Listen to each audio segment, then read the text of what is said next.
Ingin kau tahu. Akar yang kuat.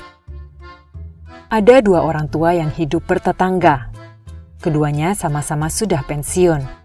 Yang satu, Marco, adalah pensiunan guru. Satunya lagi, Thomas, adalah pensiunan karyawan bank. Mereka berdua sama-sama memiliki kebun tanaman di belakang rumah.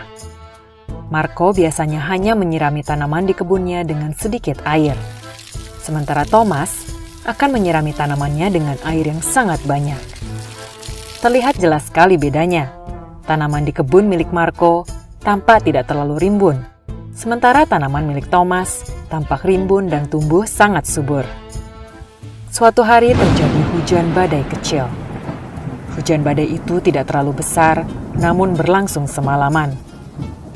Pagi harinya, seluruh tanaman rimbun di kebun milik Thomas rusak. Hampir semua tanamannya telah tercabut akarnya akibat hujan badai semalam. Sementara tanaman di kebun milik Marco yang jarang disiram, justru tetap tegak berdiri. Thomas heran, bagaimana tanaman milik Marco yang hanya sedikit disiram bisa bertahan dari badai. Ia pun bertanya, Marco, sahabatku, kamu hanya sedikit menyirami tanamanmu. Bagaimana bisa tanamanmu bertahan dari badai? Marco menjawab, Justru kawan, tepat karena itulah tanaman saya mampu bertahan dari hujan badai. Setiap kali saya hanya menyirami tanaman saya dengan sedikit air, akibatnya tanaman saya harus mencari sendiri air tambahan yang diperlukannya.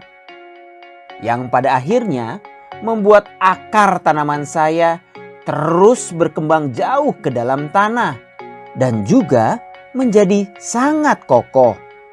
Karena itu, ketika badai datang menerpa, akar yang kokoh itu membuat tanaman saya mampu bertahan tetap berdiri.